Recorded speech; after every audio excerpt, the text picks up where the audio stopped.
الذين آمنوا توبوا إلى الله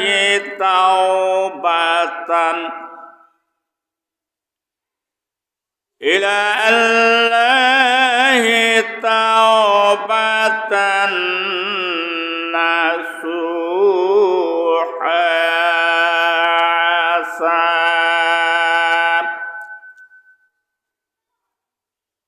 عسى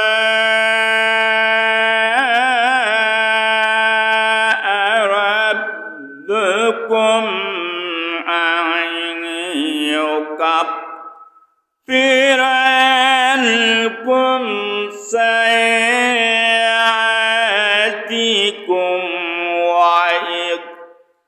ويدخلكم جنات تجري من تحتها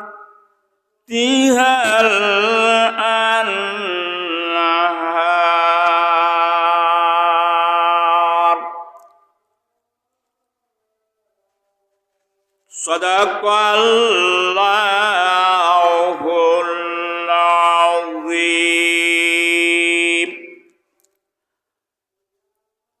عن أبو بكر رضي الله تعالى عنه قال سمعت رسول الله صلى الله عليه وسلم يقول ما من عبد يذنبه ذنبا فيحسنه أن طهره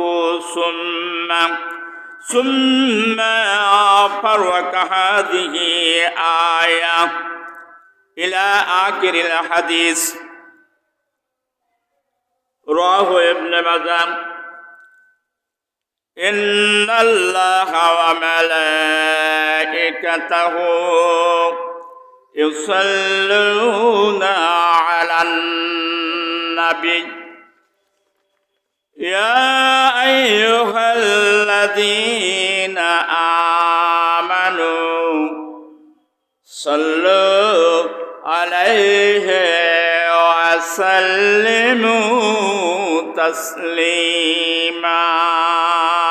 اللهم صل على سيدنا مولانا محمد وعلى آله سيدنا حبيبنا محمد. اللهم صل على سيدنا مولانا محمد وعلى آله سيدنا حبيبنا محمد. أما بعد পবিত্র মাহে শাবানের প্রথম খুতবা নসিহত সম্মানিত বয়োজ্যেষ্ঠ শ্রদ্ধেয় মুরব্বিয়ানে কেরাম, সমবয়স্ক আমার ইসলাম প্রিয় দিনদার ইমানদার ভাইরা, গৃহকর্মে অবস্থানরত সম্মানিতা মা ও বোনেরা, আসসালামু আলাইকুম ওয়া রাহমাতুল্লাহি ওয়া বারাকাতুহু। মহান আল্লাহ রব্বুল আলামিনের আজিমুস শান দরবারে লাখ কোটি কালিমাত ও শুকর আদায় করছি যে মহান আল্লাহ রব্বুল আলামিন দুনিয়ার সমস্ত কাজকে বর্জন করে আসমানের নিচে জমিনের উপর সর্বশ্রেষ্ঠ আসনে আসন গ্রহণ করার তৌফিক এনায়েত করেছেন। মহাগ্রন্থ কোরআনে কারীম থেকে আল্লাহ তেলাওয়াত করার এবং শোনার তৌফিক দিয়েছেন। সেই মহান রব্বুল আলামিনের দরবারে আবেগ জড়িত কণ্ঠে গভীর অন্তরস্থল থেকে প্রাণ খুলে যে যেখানে আছেন সেখান থেকে বলুন আলহামদুলিল্লাহ। অগণিত দুরূদ ও সালাম, রহমত, কল্যাণ, শান্তি ও মহিমা বর্ষিত হোক সর্বকালের সর্বযুগের মহান নেতা, মানবতার মুক্তির কাণ্ডারি, মুক্তির দিশারি, সরোয়ারে কায়নাত, তাজেদারে মদিনা, আখিরে জাবানার নবী জনাবে মুহাম্মদ রাসূলুল্লাহ, সকলেই বলি সাল্লাল্লাহু আলাইহি ওয়াসাল্লামের উপর বর্ষিত। আজকের আলোচ্য বিষয় হচ্ছে তওবা। মহাগ্রন্থ কোরআনে কারীম সূরা আত-তাহরিমের ৮ নম্বর আয়াতে কারিমা তেলাওয়াত করেছি। বিশ্বনবীর জীবন আদর্শ থেকে একটি হাদিস তেলাওয়াত করেছি। ইনশাআল্লাহুল আজিজ, আল্লাহ সুবহানাহু ওয়া তাআলা যদি তৌফিক এনায়েত করেন, এই বিষয়ের প্রতি অনেকগুলো আমলের কথা আমি বলবো, যা মানুষের জন্য অনেক উপকার হবে ইহকাল এবং পরকালে। পরকালে নাজাতের জন্য যথেষ্ট হয়ে যেতে পারে। পবিত্র মায়ে রজব বিদায় হয়ে গেছে। রজব মাস একটা গুরুত্বপূর্ণ মাস ছিল। আল্লাহর নবী রজব মাসে দোয়া করতেন যে আল্লাহ পাক যেন রমজান পর্যন্ত সুস্থ অবস্থায় পৌঁছে দেন। রজব মাস হচ্ছে একটি বীজ বপনের মাস, আর শাবান মাস হচ্ছে বীজ থেকে গাছ বাইর হলে গাছের যত্ন নিয়ে পানি সেচন, বিভিন্ন তদবির করা, গাছটা পরিপূর্ণ হয়ে সতেজ হয়ে ফল দান করবে। এটার নাম হলো শাবান মাস। পবিত্র মাহে রমজানে সেই ফসল কাটবে। রজব মাস বীজ বপনের, শাবান মাস হলো গাছের যত্ন, পানি সেচন এবং রমজান মাসে ফসল কেটে ঘরে ওঠানো। পবিত্র মায়ে শাবানে অনেকগুলো প্রস্তুতি নেওয়ার জন্য মোমেন মুসলমানদের প্রতি আল্লাহর অনেক নির্দেশ রয়েছে। অধিকাংশ সময় রাসূল কারীম সাল্লাল্লাহু আলাইহি সাল্লাম পবিত্র মাহে শাবানে সবচেয়ে বেশি নফল ইবাদত করতেন, রোজা সবচেয়ে বেশি রাখতেন। সহিহ বুখারীর হাদিস। আয়েশা সিদ্দিকা রাদিয়াল্লাহু তাআলা আনহা বর্ণনা করেছেন যে আমার মনে হয় রাসূলুল্লাহর রোজা ভাঙবেন না, আবার তিনি রোজা ভাঙতেন। সবচেয়ে বেশি নফল রোজা আদায় করতেন মায়ে শাবানে। এই জন্য যারা যত বেশি আদায় করতে পারবে পবিত্র মায়ে শাবানে, তত তাদের জন্য কল্যাণ বয়ে আনবে। সবচেয়ে বেশি বেশি নফল নামাজ আদায় করতেন ঈমান মজবুতির জন্য। আর তাকওয়া, পরেজগারি, আল্লাহ ভীতি অর্জন হয় ঐচ্ছিক কিছু আমল আছে সেগুলোর মধ্যে দিয়ে। এই জন্য মহান আল্লাহ রাব্বুল আলামিন সূরাতুত তাহরিমের ৮ নম্বর আয়াতে বলেছেন, তামাম বিশ্বের ঈমানদারদের দিকে লক্ষ্য করে আল্লাহ পাক বলছেন, ইয়া আইয়ুহাল্লাযীনা আমানু তুবু ইলাল্লাহি তাওবাতান নাসুহা আসা রাব্বুকুম আইয়ুকাফিরা আনকুম সাইয়্যাতিকুম ওয়া ইউদখিলুকুম জান্নাতিন তাজরি মিন তাহতিহাল আনহার। আল্লাহ রাব্বুল আলামিন বলছেন, হে ইমানদারগণ, তোমরা আল্লাহর নিকট তওবা করো, ইস্তেগফার করো, খাঁটি অন্তরকরণে তওবা করো। আশা করা যায় তোমাদের উপর তোমাদের রব রহম করবেন এবং তোমাদের গুনাহসমূহ মাফ করে দিবেন। সুবহানাল্লাহ। তওবার দ্বারাই আল্লাহ পাক গুনাহ মাফ করেন এবং মানুষের আল্লাহ পাক মর্যাদা বৃদ্ধি করেন। এবং তোমাদের মধ্যে এমন কোন ব্যক্তি আছে যে আল্লাহর কাছে অনুতপ্ত হয়, সারেন্ডার করে, আত্মসমর্পণ করে? আল্লাহ আত্মসমর্পণকারীদের জন্য সুসংবাদ দিয়েছেন, খুশির সংবাদ দিয়েছেন।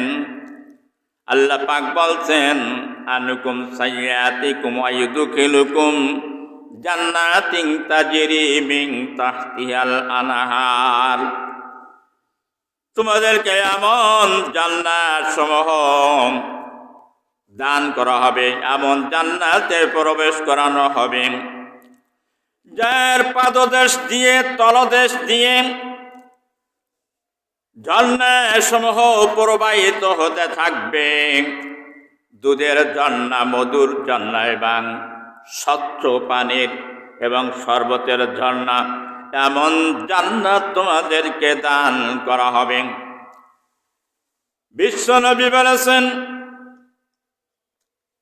যদি কোনো ব্যক্তির একটি যানবাহন থাকে আর সেটা হারাই যাওয়ার পরে যত পেরেশানি হয়,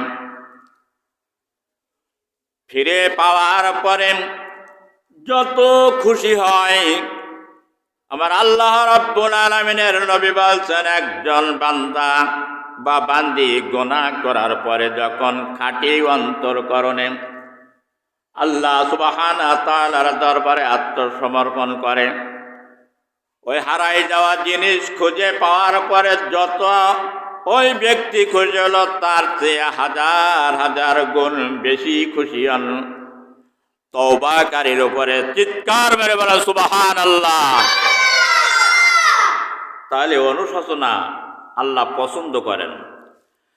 কোরআনে কারীম সূরাতুল ফুরকান 69 নম্বর আয়াতে আল্লাহ পাক বলছেন, ইল্লা মান তাবা ওয়া আমানা ওয়া আমিলা আমালান সালিহান ফাউলাইকা ইউবাদদিলুল্লাহু সাইয়্যাতিহিম হাসানাতিন ওয়া কানাল্লাহু গফুরুর রহিমা।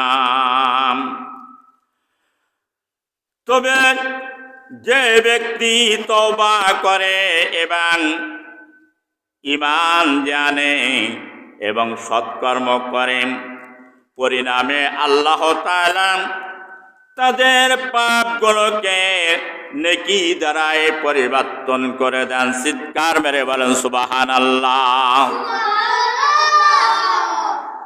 পাপ করার পরে যদি কেউ আল্লাহর নিকট অনুশোচনা করে, আমার আল্লাহ পাক বলছেন, ওই পাপগুলোকে আমি নেকিতে পরিণত করে দেই। আরেকবার বলেন সুবহানাল্লাহ। ওয়া ইউবাদদিলুল্লাহু সাইয়্যাতিকুমুল হাসানা, গুনাহগুলোকে আমি নেকিতে পরিণত করি। ওয়া কানাল্লাহু গফুরার রহিমা, আর আল্লাহ রাব্বুল আলামিন অতীব ক্ষমাশীল এবং তিনি পরম দয়ালু এবং করুণাময়। আল্লাহর মতন করুণাময় দয়ালু আসমানের নিচে জমিনের উপরে আর কেউ নেই। বিশ্ব ব্রহ্মাণ্ডে এমন দয়ালু আর কেউ নেই। এখন এখানে একটা প্রশ্ন হতে পারে, হুজুর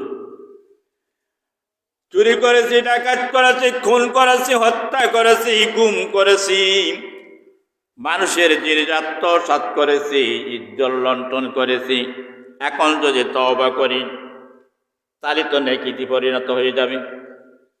এই রকম মনে করলে হবে না, তার কারণ এই সুযোগটা এখানে দেওয়া হয় নাই। এখানে হকুল আল্লাহর ব্যাপার, মহান আল্লাহ রাব্বুল আলামিনের হক নষ্ট করে যদি কোনো বান্দা বা বান্দি তার ভুলকে স্বীকার করে অনুতপ্ত হয় যে আল্লাহ তোমার হুকুম আমি সীমা লঙ্ঘন করেছি, তোমার হক নষ্ট করেছি, অনুতপ্ত যদি হয় তাহলে আল্লাহ সুবহানাহু ওয়া তাআলা তাকে ক্ষমা করতে পারেন। কিন্তু কোন বান্দাকে যদি হত্যা করে বা কারোর সম্পদ যদি ফাঁকি দেখায়, অন্যায় করে যদি কারো উপরে জুলুম করা হয়, নিপীড়ন নির্যাতন নিষ্পীষণ করা হয়, 70 বার যদি তওবা করে ওই ব্যক্তির তওবা আল্লাহর দরবারে কবুল হবে না। যাকে ক্ষতি করা হয়েছে ওই ব্যক্তি বুঝে না দেওয়া পর্যন্ত, ক্ষমা না করা পর্যন্ত। এই জন্য আগে বুঝতে হবে, বুঝলি তার জন্য কল্যাণ আনয়ন করবে এমন তওবা সে করবে যে তওবার দ্বারাই আল্লাহ রাব্বুল আলামিন তার গুনাহ মাফ করবেন, আল্লাহর হক যারা নষ্ট করেছে। وعن أبو بكر رضي الله تعالى عنه قال سمعت رسول الله صلى الله عليه وسلم يقول ما من عبد يذنب من كل ذنب فيحسنه طهوره ثم يقومه عليه فيصليه ركعتين ثم يستغفر الله إلا غفر له ما تقدم من ذنبه إلى آخر الحديث। হযরত আবু বকর সিদ্দিক রাদিয়াল্লাহু তাআলা আনহু হাদিসটা বর্ণনা করেছেন। তিনি বলেন, আমি বিশ্ব নবীর কাছে শুনেছি, নবীজিকে বলতে শুনেছি, যে ব্যক্তি কোনো গুনাহ করার পরে তারপর যদি সে অনুতপ্ত যদি হয়, অনুশোচনা যদি করে এবং 2 রাকাত নামাজ যদি সে আদায় করে, এটার নাম হলো তওবার নামাজ। কিসের নামাজ? আল্লাহর নাফরমানি করার কারণে, সীমা লঙ্ঘন করার কারণে 2 রাকাত তওবার নামাজ তাকে আদায় করতে হবে। রাকাতাইন এবং আস্তাগফিরুল্লাহ, এরপরে আল্লাহর কাছে সে ইস্তেগফার করবে, তাহলে আল্লাহ রাব্বুল আলামিন তার ইস্তেগফারকে, তার তওবাকে, তার অনুশোচনাকে কবুল করবেন। আর তওবার মধ্যে সবচাইতে উত্তম তওবা হচ্ছে, বড় তওবা হচ্ছে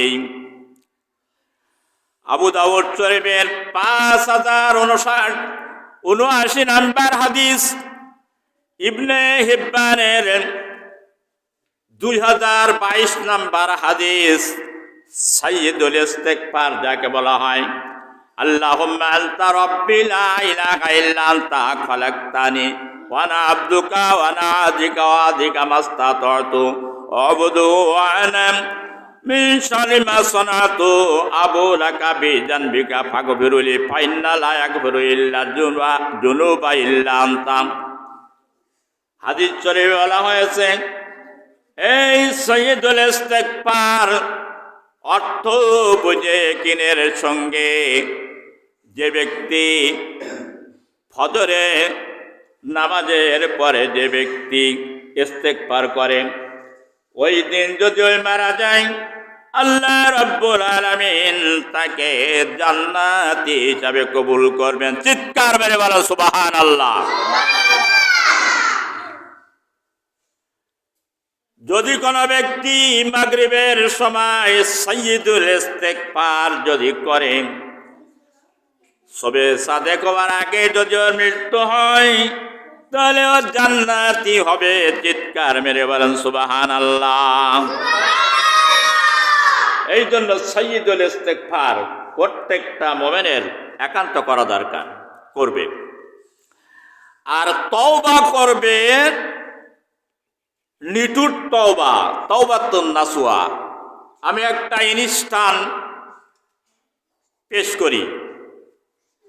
নাসুয়া নামে এক ব্যক্তি ছিল, নুসুয়া যাকে বলা হয়। তিনি ছিল মাকন্দ। তিনি ছিল মাকন্দ। মাকন্দ বলে যাদের মোষ দাড়ি ওঠে না, মহিলাদের মতন তাদের আকৃতি। তো রাজা একটি সার্কুলার দিল যে আমি একটি বাদী নেব আমার কন্যার গোসল করানোর জন্য। এই সার্কুলারে উনি দরখাস্ত করল। দেখলো মহিলার মতন, যার মুখে দাড়ি নাই, যাদের দাড়ি ক্লিন শেভ করে, এরা একদম মহিলার চেয়ে কোনো দিক থেকে কমা না। তো ওও ছিল এরকম মাকন্দ। মাকন্দ বলে দাড়ি মতো ওঠে না। তো উনি দরখাস্ত করলো, দরখাস্ত কবুল হয়ে গেল, চাকরি তার অ্যাপয়েন্টমেন্ট হয়ে গেল। রাজার কন্যার গোসল করেনি। লোকটা হলো পুরুষ মানুষ, কিন্তু বুঝতে পারে নাই মহিলার মতন দেখা যায়। এই জন্য কন্যার গোসল করার জন্য তাকে নিযুক্ত করা হলো। একজন পুরুষ মানুষ একটা মহিলার গোসল করাবে, কত বড় পাপ! আল্লাহর দরবারে সহ্য হয় না। আল্লাহ মানুষের অনেক সময় সুযোগ দেন, ছাড় দেন, কিন্তু ছাড়িয়ে দেন না। ধরে না, ধরলে আর ছাড়ে না।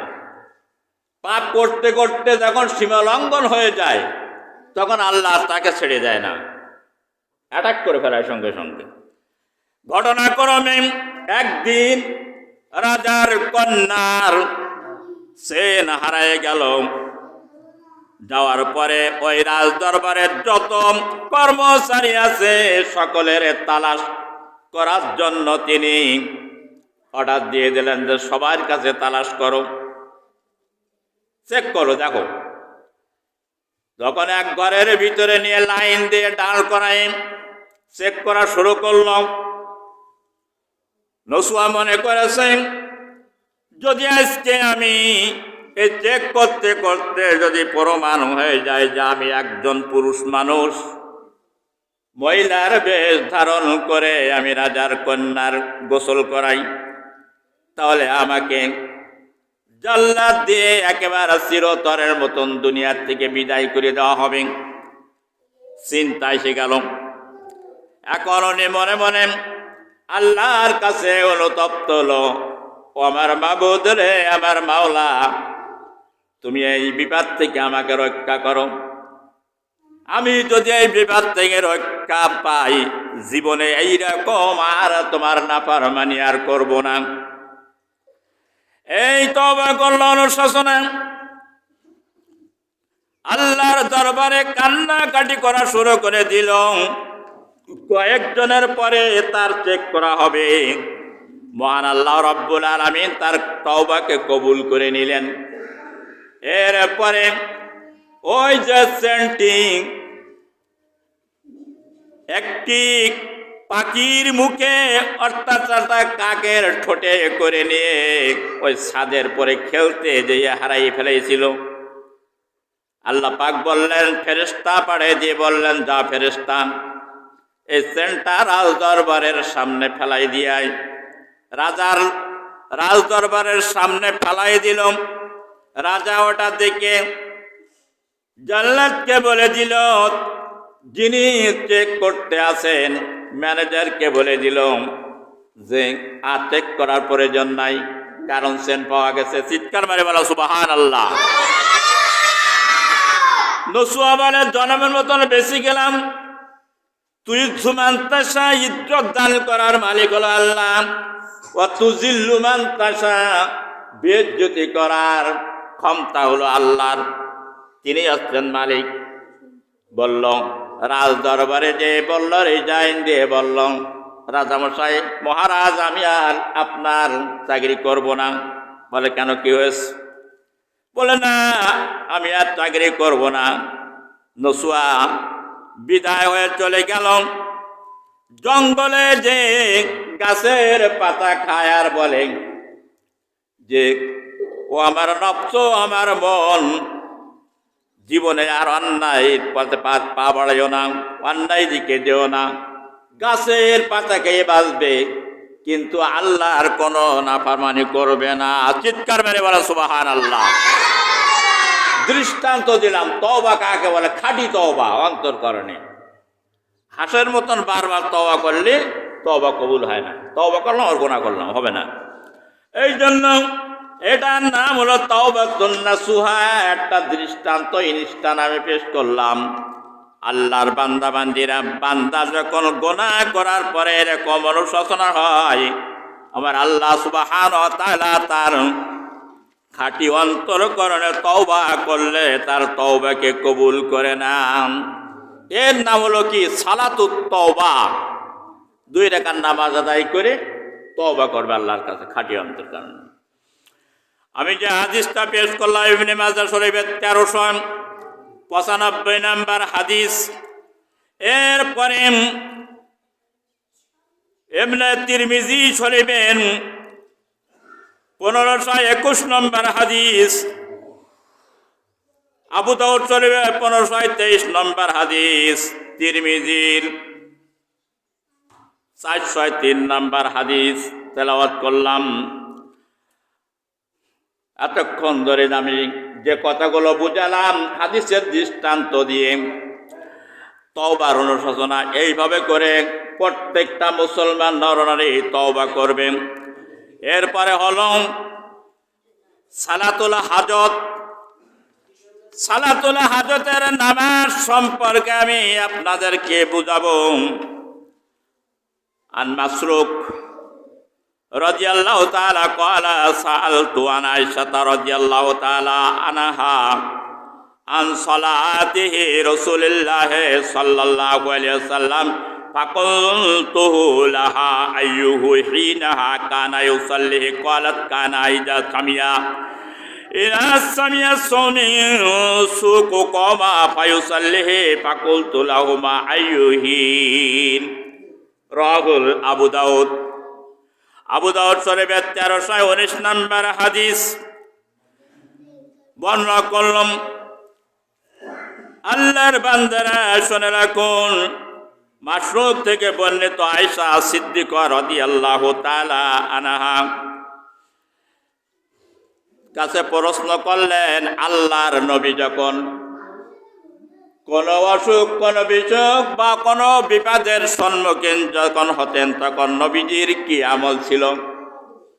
হযরত আয়েশা সিদ্দিকা রাদিয়াল্লাহু তাআলা আনহা বলেন, বিশ্ব নবীর যখন কোন বিপদের সম্মুখীন হতেন তখন তিনি সঙ্গে সঙ্গে 2 রাকাত নামাজে দাঁড়াতেন। এর নাম কি? সালাতুল হাজত। হাজতের নামাজ তিনি আদায় করতেন। কোরআনে কারিমের মধ্যে আল্লাহ পাক বলে দিয়েছেন, সূরাতুল বাকারা 153 নম্বর আয়াত, ইয়া আইয়ুহাল্লাযীনা আমানুস্তাঈনু বিস-সাবরি ওয়াস-সালাহ ইন্নাল্লাহা মা'আস-সাবিরিন।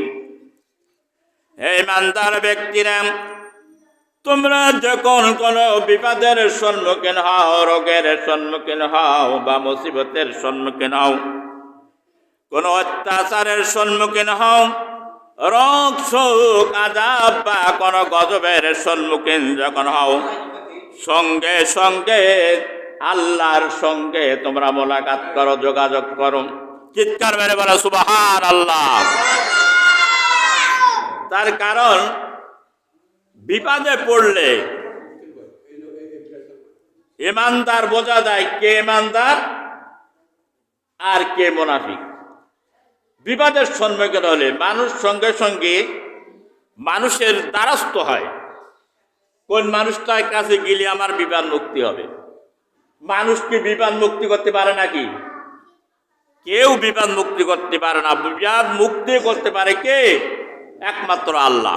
এই জন্য আল্লাহ শিখাই দিয়েছেন ইমানদারদের, যখন বিপদের সম্মুখীন হবে সঙ্গে সঙ্গে নামাজে দাঁড়াই যাবে।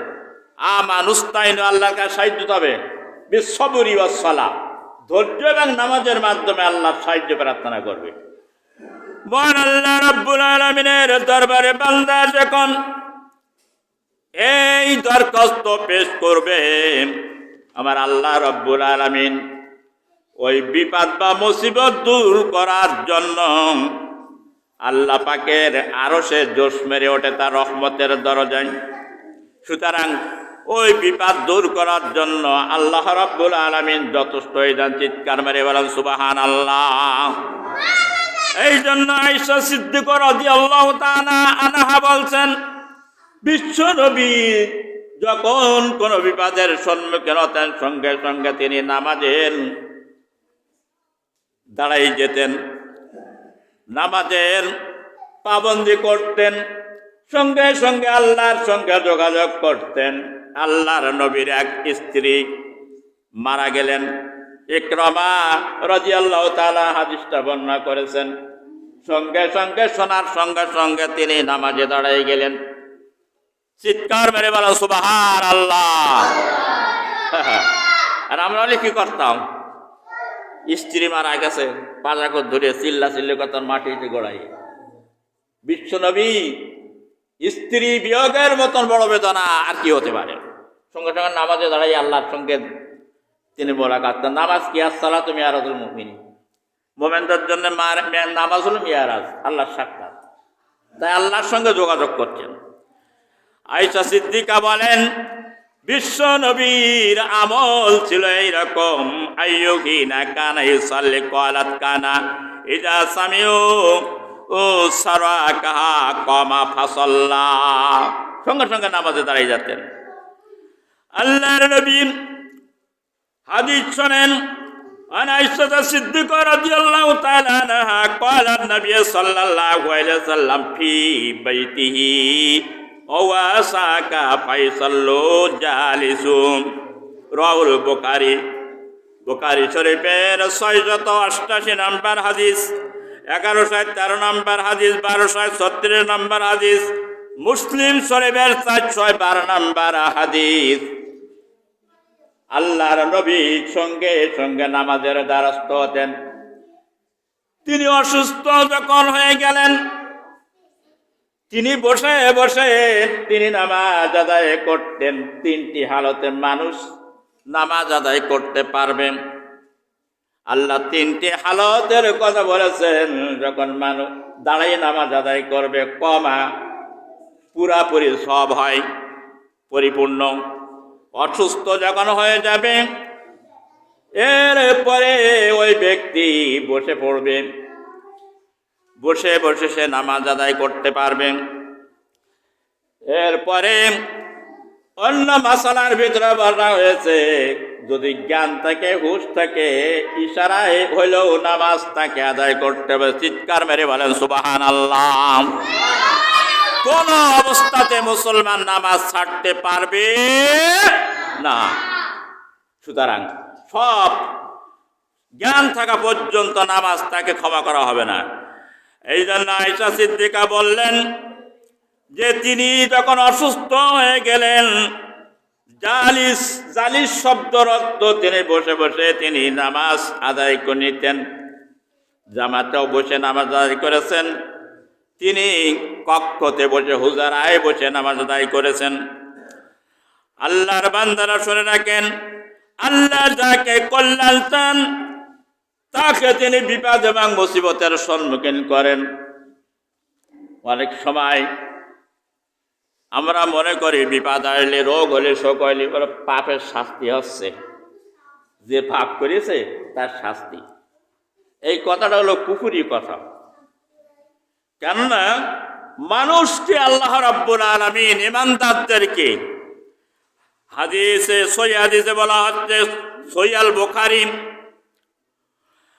عن أبي هريرة رضي الله تعالى عنه قال قال رسول الله صلى الله عليه وسلم ما يريد الله به خيرا يصيبه به منه। বুখারী শরীফের 5645 নম্বর হাদিস। আল্লাহ পাক যখন কোন বান্দার, মাশাআল্লাহ, যখন কোন বান্দার বা কোনো বান্দির কল্যাণ যখন চান, খয়রান শব্দের অর্থ আরবিতে বলে কল্যাণ, তখন আল্লাহ পাক তাকে বিপদ এবং মুসিবতের সম্মুখীন করেন।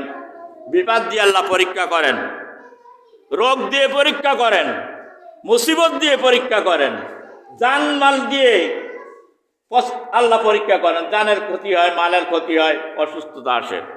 তাই বলে এই মনে করবেন না যে ওই ব্যক্তি পাপ করেছে, তার পাপের শাস্তি হচ্ছে।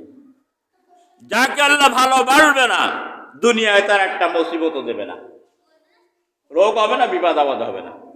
যেমন তার ইনস্টান ফেরাউন, ধরেন তার মিস্টার ফেরাউন, কোনোদিন তার দুনিয়া সর্দি হয়নি, কাশি হয়নি, মাথা ব্যথাও হয়নি।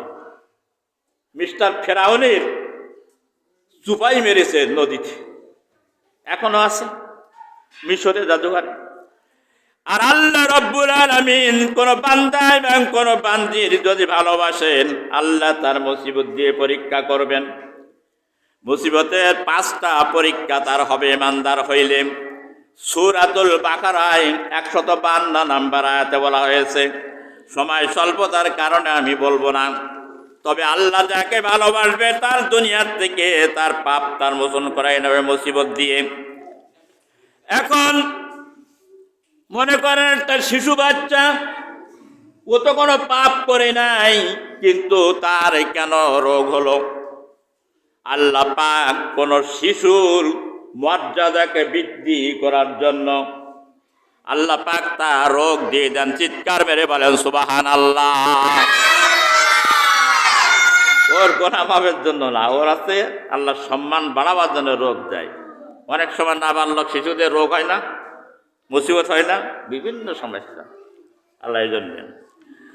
আল্লাহর বান্দারা সেই সময় সালাতুল হাজতের নামাজ পড়ে আল্লাহর সঙ্গে যোগাযোগ করতে হবে। যে আল্লাহ বিপদ দিতে পারে, সেই আল্লাহ বিপদকে দূর করতে পারে। এরপরে আসেন ও আল্লাহর বান্দারা, এই যে পবিত্র মায়ের সাবান, বেশি বেশি নফলের ইবাদতের কথা বলা হয়েছে, এই জন্য আমলগুলোর কথা বলি। ইশরাকের নামাজ আদায় করা কত ফজিলাতের কাজ। ইশরাকের নামাজ চেনেন নাকি? ইশরাক কারে বলে? হ্যাঁ, শুনবেন কি? শিখে পড়াছাড়ি কোনো আল্লি পড়ায় যাননি কোনো বড় জায়গায়, তা বলবেন কি করে? হাদিস কোন তো নাড়েন না, আর ওয়াজ করলে মানেনও না। ইশরাকের নামাজ 30 প্রকার নামাজ আছে। কয় প্রকার? আরো ধরে বলেন, কয় প্রকার? 30 প্রকার নামাজ আছে, খালি 5 ওয়াক্ত না। তার মধ্যে সালাতুত তওবা বললাম, সালাতুল হাজত বললাম, এইবার বলি সালাতুল ইশরাকের নামাজ।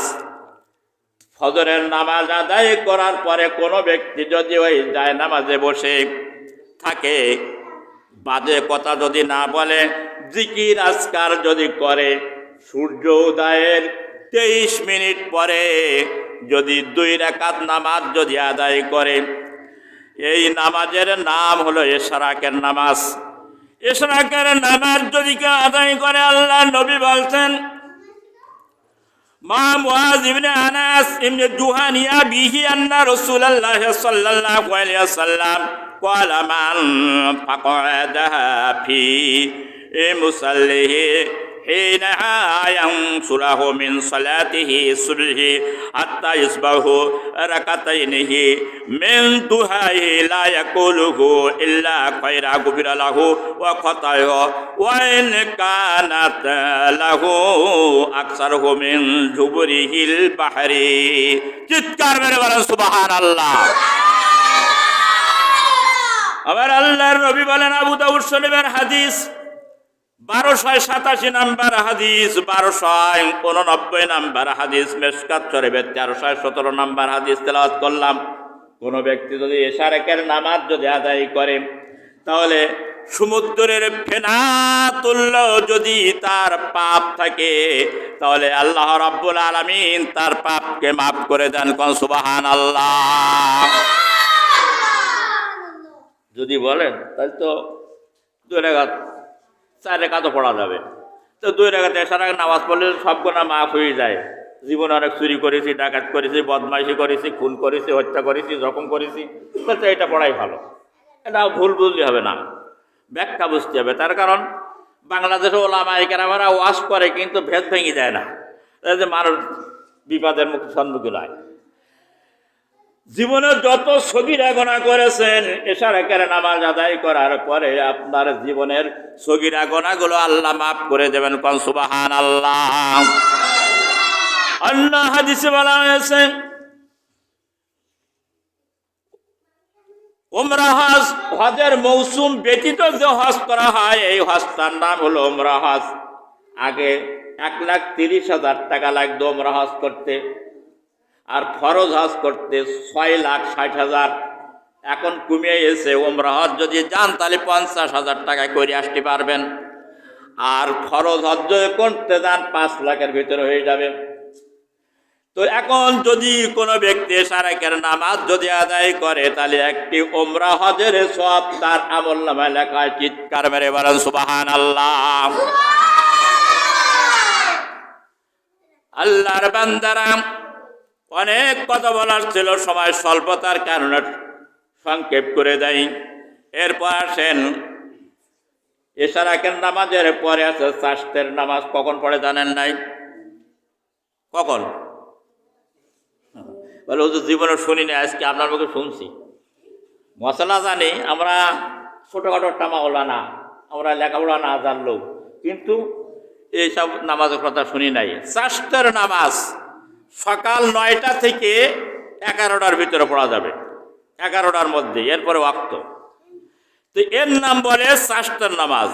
হাদিস শরীফে বলা হয়েছে, আন আবি হুরায়রা রাদিয়াল্লাহু তাআলা আনহু قال قال رسول الله صلى الله عليه وسلم أوصانه خليله بثلاثة أو أدعهن حتى موتها صومه 3 أيام من كل شهر وصلاته حتى والضحى والنهو على ووتره رواه সহিহ বুখারী।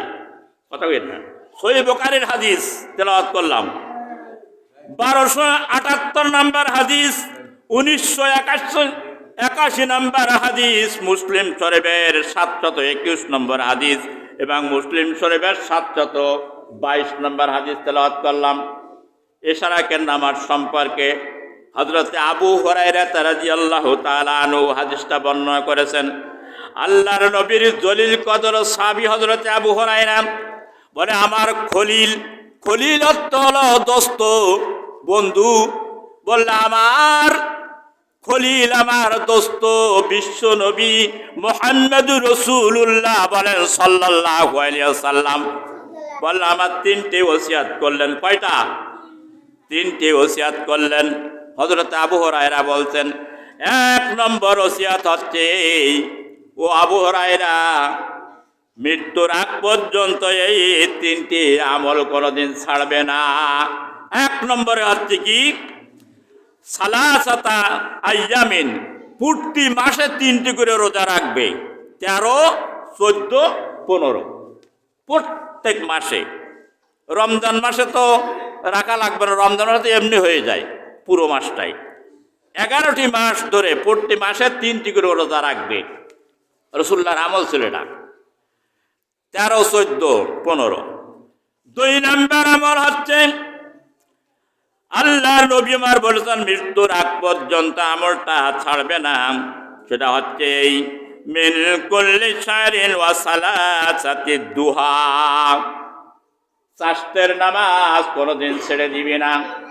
এই যে নামাজের কথা বললাম, চাষতের নামাজ 2 রাকাত থেকে শুরু করে 12 রাকাত পর্যন্ত পড়তে পারবেন।